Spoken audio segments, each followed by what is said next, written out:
satu maha berdarmo ulo sumulik sariro yang pun Raden Ayung Yeti Sunardi Sarwongso kepala mohon jualan rasul untuk saudara Allah Subhanahu Wa Taala ini lampah ulo diwarakan pengantin sekalian bagus anda bagas perwira sarjana hukum sekalian Raden Ayung Rahman Putri Dharma Suti sarjana ekonomi sambung kepada Prabowo Diwahan siang siswa pasiran pambiwara ingkang hayom ingkang Surakarta. Assalamualaikum warahmatullahi wabarakatuh. Waalaikumsalam. Bismillahirrahmanirrahim. Alhamdulillahirabbil alamin. Wassalamu ala asyrofil mursalin wa ala alihi wasahbihi.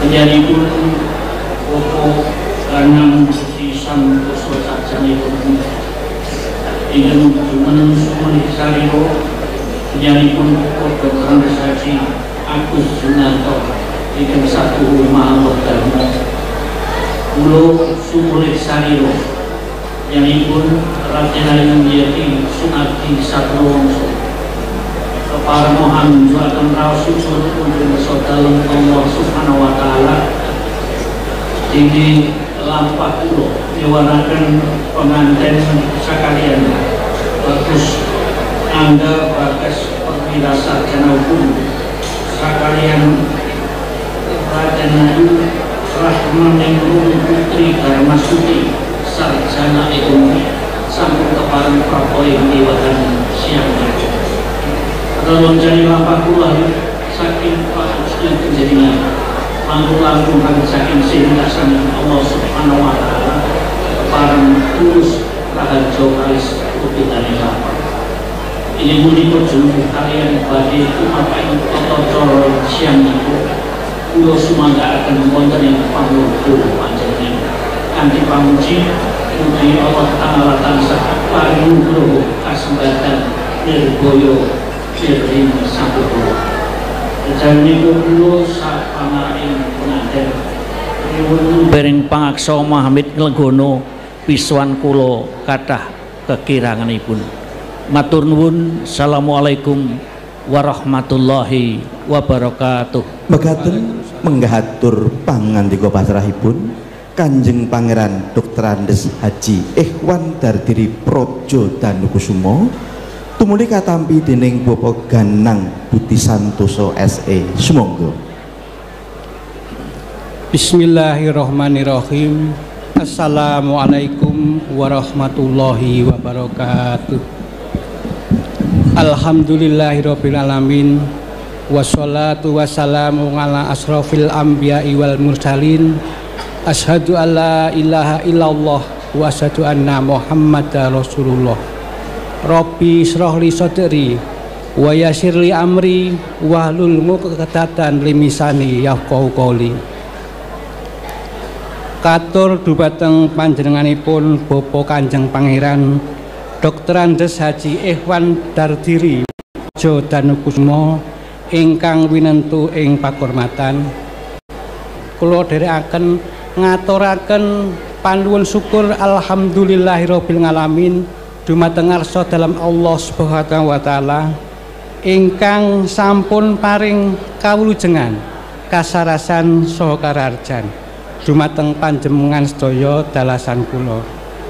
Mugi sih wilasaning Gusti ingkang Maha Suci tansah kapetedahaken dumateng panjenengan sapangomyong sumrambah ing sedayanipun. Amin.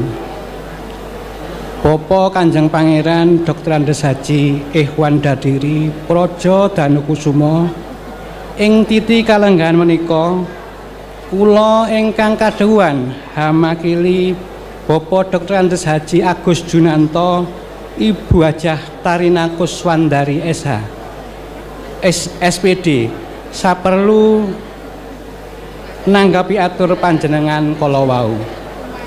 Atur ingkang sepisan kula ngaturaken wilujeng rawuh wonten ing mriki satemah saged damel rancak tata cara boyong penganten ing wekdal menika. Atur ingkang kaping kalih lumantar kula Bapak Dr. Andes Haji Agus Junanto, Ibu Hajah Tarina Kuswandari SPD ngaturaken panuwun paringipun salam taklim saking Ibu Hajah Yeti Endang Hindrastuti kanthi pamuji mugi Gusti Allah tansah paring kawulujengan katentreman saha kasarasan dumateng Ibu Hajah Yeti Endang Hindrastuti sakula wangsa.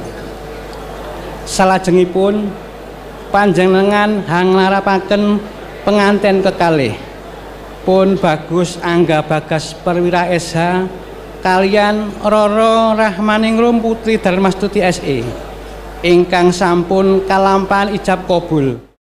Rikala dinten 10 Surya kaping 21 Januari 2012 mapan wonten India Ratan Dayan nomor 30 Kelurahan Karangasem Kecamatan Laweyan Kongkon Kito Surakarta. Lan sampun kabaryo rikala dinten Ahad Paing Surya kaping 21 Januari 2012 mapan wonten Hotel Orkin Ratan Adi Kito Surakarta. Pinangan hujan bir kolor besar. Panganten saiki kula tampi kanthi support dan iman. Mengatakan jenengipun tata boyong penganten ing dalem sampun wonten pamurkanipun Bapak Dr. Haji Agus Junanto, Ibu Hajah Tarina Kuswandari